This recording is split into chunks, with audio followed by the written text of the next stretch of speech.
শুভ সকাল বন্ধুরা, কেমন আছো তোমরা সবাই? আমি একদমই ভালো নেই, শরীরটা ভীষণই খারাপ, মাথাটা খুব যন্ত্রণা করছে আর জ্বর জ্বর আসছে। তো কোনো রকমে তোমাদের দাদাভাইয়ের সকালে টিফিনটা করে দিয়েছি, তারপর শুয়েছিলাম। তো এখন ঘড়িতে 10টা 10 বাজে, এখন এই কষ্ট করে উঠলাম। উঠে দেখো এগুলো সব গোছাতে হবে। এখন আমার বিছানাটার অবস্থা দেখো, ঘরের সব কাজ পড়ে আছে। শুয়ে থাকলে তো হবে না, সংসারে এত কাজ, সবই তো করতে হবে যতই শরীর খারাপ হোক। কেউ তো করে দেবে না, আর কেউ করে দেবারও নেই।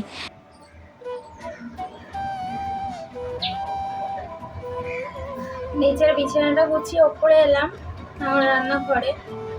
তো অনেক ভাত আছে, তো ভাবছি এই যে বেসন নিয়েছি আর পেঁয়াজ নিয়েছি, ভাবছি একটু বড়া করি, বেসনের বড়া আর পান্তা ভাত। শরীরটা ভীষণ ভালো লাগছে, ভালো লাগছে না। তো বেসনের বড়া দিয়ে পান্তা ভাত খেতে কিন্তু ভীষণ ভালো লাগে। অনেক ভাত রয়েছে, কালকে তো আমি খাইনি আর বুঝতেও পারিনি রান্নাটা, আর ওরাও ঠিকঠাক খায়নি। ফল প্রসাদ টোসাদ খেয়েছে।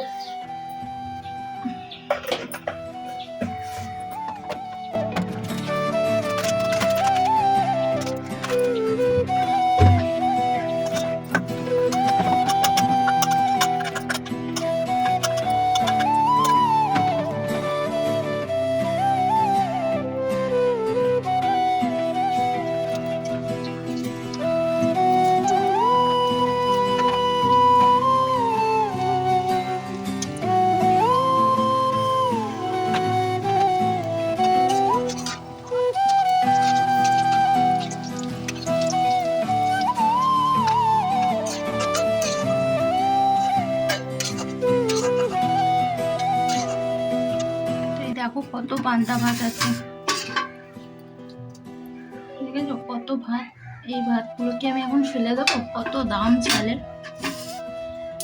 তার জন্য এই কটা বড়া ভাজলাম, সবাই ছেটে ফুটে খেয়ে নেবে। এখন বড়া ভাজা দিয়ে ভাত দিলে না আমাদের বাড়িতে সবাই সোনামুখ করে খেয়ে নেয়, তার জন্যই কটা বড়া ভাজলাম, যতই কষ্ট হোক। ভালো করে মুখ দাও। আরে চারিদিকে জল পড়ছে বাবা, দেখো জলগুলো কিভাবে নষ্ট করছে। ইস, জামাটাকে ভেজালো, জামাটা খুলে ফেল, জামাটা পুরো ভিজে গেছে, খুলে ফেলো। তো এই যে বেসিন ভর্তি বাসন, এখন এগুলো মাজা ধোয়া করবো। দেখতে পাচ্ছ, এক বেসিন বাসন, এগুলো সব এখন মাজবো। মাথাটা প্রচন্ড পরিমাণে ঘুরছে, ভালো লাগছে না। ছোট বেসিনে বাসনগুলো মেজে নিই, বসে থাকলে আমারই কষ্ট হবে পরে। তো আস্তে আস্তে কাজগুলো সব সারি। আর বাইরে দেখো বৃষ্টি হচ্ছে এক দুটো করে। প্রত্যেক দিনের মতো আজকেও ঘুম থেকে উঠে চোখ ডলতে ডলতে 6টার মধ্যে ওপরে চলে এসেছিলাম। এসে রোজগারের যা কাজ, রান্নাঘর থেকেই আমার শুরু হয়। তো রান্নাঘরে টিফিন বসাবো বলে সবজিপাতিগুলো আগে কেটে নিয়েছিলাম। ঢ্যাঁড়স আলু কেটেছিলাম, ঢ্যাঁড়স আলুর তরকারি করে দেবো আর রুটি করে দেবো। তো রান্না করতে করতেই না বুঝতে পারছিলাম যে আমার শরীরটা ভীষণই খারাপ লাগছে, প্রচণ্ড পরিমাণে ঘাম ঝরছিল, আর চোখ টোক যেন খুবই জ্বালা করছিল, আর চোখ দিয়ে যেন আগুনের তাত বেরাচ্ছিল। আমি কিছুতেই রান্না করতে পারছিলাম না, এত কষ্ট হচ্ছিল রান্না করতে, মনে হয়েছিল না গিয়ে শুয়ে পড়ি। তার মধ্যে আবার চা করলাম, দুষ্টুকে রেডি করিয়ে স্কুলে পাঠিয়ে দিলাম। তো কষ্ট করে তোমাদের দাদাভাইয়ের টিফিনটা কোনো রকমে করলাম, করে দাদাভাই খেলো, টিফিনটা নিয়ে বেরিয়ে গেল। আমি আর না বসে থাকতে পারছি না, আমার এত কষ্ট হচ্ছিল। সংসারে এত কাজ যে করবো, সব তো পড়ে রয়েছে বাসি কাজ, বিছানা, ঘরবাড়ি ঝাড় দেওয়া। তো আমার জন্য আর ইচ্ছাই করছে না সব করতে। আমি, তোমাদের দাদাভাই চলে গেল, আমি শুয়ে পড়লাম। তো শোয়ার সাথে সাথে না আমার চোখটা পুরো লেগে এলো, আর চোখ লেগে আসার সাথে সাথে আমি আর কিছু জানি না, ঘুমিয়ে পড়েছিলাম। তো ঘুম ভেঙে দেখি 10:30 বাজে। তো তখন উঠলাম, তখন থেকে ব্লগটা শুরু করলাম। ইচ্ছা করছিল না কোনো ভিডিও বানানোর। তো প্রত্যেক দিন তোমাদের একটা করে আমি ভিডিও উপহার দিই, আর তোমাদের সাথে কথা না বললে না আমার একদমই ভালো লাগে না, আমার মনটা যেন খারাপ হয়ে যায়। তার জন্য আমি ভিডিওটা শুরু করলাম তখন থেকেই। তোমাদের সাথে কথা বললে আমার মনটাও ভালো হয়ে যাবে, শরীর খারাপটাও ভালো হয়ে যাবে। আর শুয়ে বসে কতক্ষণ থাকবো তোমরাই বলো? শুয়ে বসে থাকলে তো আর হবে না, সংসারে এত কাজকর্ম কষ্ট করে হলেও যতই শরীর খারাপ হোক আমাকেই তো করতে হবে। আর সেটা এখন করি আর পরে করি, তার জন্য উঠে কষ্ট করে সব কাজগুলো আস্তে আস্তে করে করলাম। করে এই যে দুপুরে রান্না বসাবো, তো সবজি পাতিগুলো কেটে নিচ্ছি। আর দেখলে কয়েকটা বড়া বানালাম, পান্তা ভাত ছিল বলে সবাইকে খেতে দিলাম। বেসিন ভর্তি বাসন ছিল, সেই বাসনগুলো ধুলাম, নিচের ঘর গুছিয়ে এলাম, উপরে ঘর গোছালাম। তারপরে এখন দুপুরে রান্না করতে যাব। তো সবজিপাতিগুলো কেটে নিচ্ছি, তাহলে হাতে কাছে গোছানো থাকবে, আমি রান্নাঘরে গিয়ে ঝটপট রান্নাটা বসিয়ে দিতে পারবো। তো এখানে পুঁই শাক কেটে নিলাম আর আলু পটল কেটে নিলাম। আর সবজি কিনে এনেছিলাম, সবজিগুলো আলাদা করা হয়নি, তো সবজিগুলো আলাদা করে নিচ্ছি। আর লঙ্কাগুলো না পচে যাচ্ছে, তার জন্য লঙ্কাগুলো সব ছাড়িয়ে আলাদা করে রেখে দিলাম। তারপরে ভাতটা বসিয়ে দিয়েছি। চাল নিতে এসে দেখি না একদমই চাল নেই, চাল পুরো বাড়ান্ত। কাল থেকে সংসার কিভাবে চালাবো কে জানে, মাসের সবে মাঝখানে। তো যাই হোক, ভাতটা বসিয়ে দিয়েছি। আর সংসারের কাজের মায়া এতটাই জড়িয়ে পড়েছি, শরীর খারাপ হলেও সংসারে কাজ না করলে যেন একটুও ভালো লাগে না, মনে হয় কখন এই কাজগুলো করব। তো চলো ভাতটা আমি বসিয়ে দিই, তোমরা আমার সঙ্গে থাকো।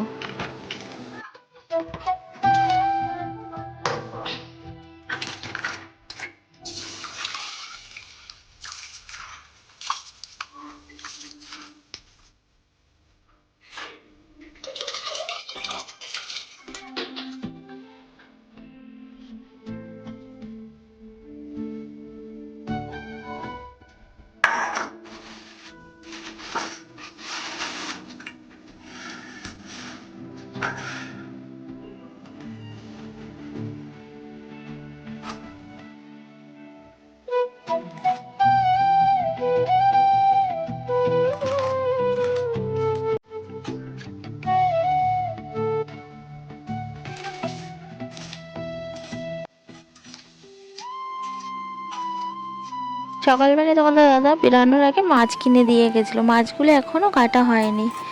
আর মাছওয়ালাও আজকে মাছ কেটে দেয়নি। সব মাছওয়ালা না মাছ কেটে দেয় না, তো কিছু কিছু মাছওয়ালা কেটে দেয়, আবার কিছু কিছু মাছওয়ালা বলে আমাদের কাছে বটি তেমন ভালো নেই বলে কেটে দেয় না। তো মাছগুলোকে কেটে নিলাম। আর ওদিকে পুঁই শাক বসিয়েছিলাম, তো দেখো অর্ধেক মাছ কাটা রেখে দিয়ে আবার পুঁই শাকটা দেখে মাছগুলো পুরো কেটে নিলাম। তো মাছগুলো ভালো করে ধুয়ে নিয়ে এসেছি, নিয়ে এবার এই নুন হলুদ মাখিয়ে নিচ্ছি। তো মাছগুলো ভেজে নেবো। আর ওদিকে আমার পুঁই শাকটা রান্না হয়ে গেছে। আর পাশে ভাত বসিয়েছিলাম, ভাতটাও হয়ে গেছে। তো ভাতটা মার গেলে নেবো, আর এদিকে পুঁই শাকটা হয়ে গেছে, ওটা নামিয়ে নেবো একটা পাত্রে। তারপর মাছের তরকারিটা করে নেবো। আর মাছের তরকারিটা করে নিলে আমার রান্না কমপ্লিট হয়ে যাবে। রান্না বান্না ছেড়ে তারপরে স্নান করতে যাবো। আজকে এখনও স্নান করা হয়নি। প্রত্যেক দিন আমি সকালবেলা সব কাজ সেরে স্নান করে তারপর রান্না করি। আর আজকে আমার স্নান করার সময়ও হয়নি, মানে শরীরটা এতটাই খারাপ লাগছিল যে স্নানটাও করা হয়নি। তো ভাতের মাঠটায় যে গেলে নিচ্ছি। আর দেখেছো আমার রান্নাঘরটা কত ছোট, যারা যারা ভিডিও দেখছো তারা ঠিকই বুঝতে পারছো দেখে, একদম ছোট্ট একটুখানি ফালি মতো রান্নাঘর। তো এইটুকুনি রান্নাঘরের ভিতরে আমাকে সব কিছু করতে হয়। আর একটা রান্নাঘর যদি বড় সড়ো না হয়, অনেকটা জায়গা না হয়, তাহলে কিন্তু খুবই অসুবিধা। আর আমার এই রান্নাঘরে রান্না করতে প্রচণ্ড পরিমাণে কষ্ট হয়। আমার নিজেরই হাত পা নাড়াতে গেলেই কুতো খেতে হয় সব সময়।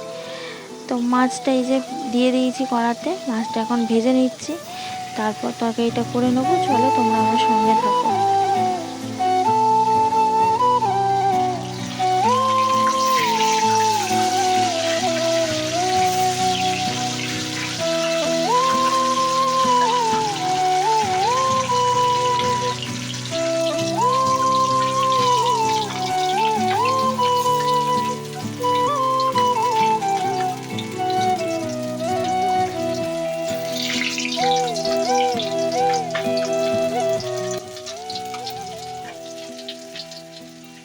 তেলাপিয়া মাছের ঝাল খেতে কিন্তু দারুণ লাগে, আমার তো ভীষণ ভালো লাগে।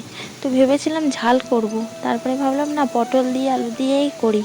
কারণ কি বলতো, সবজি কাটার সময় না পুঁই শাকগুলো যখন কাটছিলাম তখন পটল আলু কেটে ফেলেছিলাম।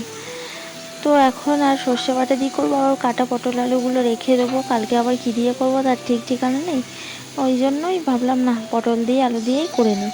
তো তরকারিটা কষিয়ে আমি জল ঢেলে দিলাম। এবার তরকারিটা ফুটবে, আমি ওদিকে স্নান করতে যাব। স্নান করে এসে তরকারিটা নামিয়ে নেবো। আমার স্নান করে আস্তে আস্তে তরকারিটা ততক্ষণে হয়ে যাবে।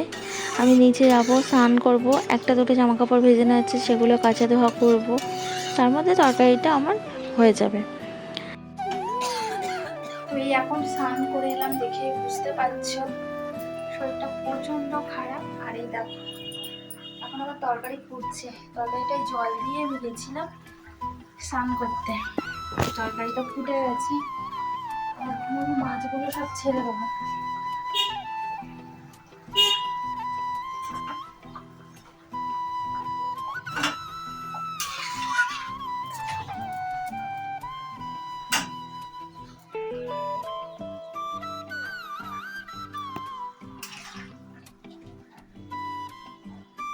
রান্না করতে ইচ্ছাই করছিল না, কি করবো, রান্না না করলে হবে বল। তার জন্য রান্নার কষ্ট করে করলাম পুঁই শাকের চচ্চড়ি আর এই যে পটল আলু মাছের তরকারি। আর এখন 2টো বেজে গেছে, তো আর একটু ফুটাবো, ঝোলটাকে খাওয়াবো, মাছটা একটু ফুটবে, মাছটা ঝোলের মধ্যে দিলাম, তারপরে দুটোকে খাওয়াবো। একটু ফুটো। রান্নাটা করে আগে সবাইকে খেতে দিলাম, কারণ কি বলতো 3টে বাজে, আর দুপুরের ভাত 3টের সময় খাওয়াটা কি ঠিক বলো? সবার তো খিদে পেয়ে গেছে খুব জোরে। তো আজকে তো আমার সব কাজের উল্টোপাল্টা হয়ে গেছে, তার জন্য এই অবস্থা। আর এই যে খাওয়া দাওয়া সেরে নিচে এলাম, এখন দেখো 4টে বাজতে যায়, 4:45 বাজে। তো আর বুঝতে পারছি না, এবার একটু শোবো। আর বাইরে দেখো মেঘলা আকাশ, গুড়ি গুড়ি বৃষ্টি পড়ছে, সারাটা দিন এরকমভাবে কাটিয়ে দিল। বৃষ্টি তো হলো না ঠিক করে, আর রৌদ্রও উঠলো না।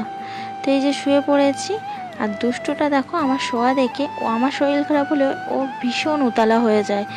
তো এসে মাথা টিপে দেয়, কি হয়েছে তোমার, কোথায় কষ্ট হচ্ছে, গায়ে হাত দিয়ে বারবার দেখবে। তো এই দেখো হাত উল্টে পাল্টে দেখছে আমার কপালে আমার জ্বর এসছে কিনা। আমি শুয়ে পড়েছি, তো ওর ভীষণ কষ্ট হয় আমার শরীর খারাপ হলে। আর এই দেখো ওর অবস্থা, বলে তোমার কপালটা ব্যথা করছে, আমি কপালটা তোমাকে টিপে দিই, বলে উঠে বসলো। বসে এখন আমার কপালটাও টিপে দিচ্ছে। আমি বললাম আর টিপে দিতে হবে না, তোর হাত ব্যথা করবে তো, আমার কপালটা তেমন ব্যথা করছে না, তোকে আর টিপে দিতে হবে না বাবা, বলে ওকে জাপটে ধরলাম। ও বলে না আমি আর একটু টিপে দিই, তুমি যদি মরে যাও, বাচ্চা মানুষ না। তো চলো বন্ধুরা, আজকের মতো ভিডিওটা এখানে শেষ করছি। যদি ভালো লেগে থাকে লাইক করে দিও, কমেন্টস করে জানিও আমার ভিডিওটা তোমাদের কেমন লাগলো। যারা যারা এখন অবধি সাবস্ক্রাইব করোনি চ্যানেলটা, ঝটপট চ্যানেলটা সাবস্ক্রাইব করো। সবাই ভালো থেকো, টাটা।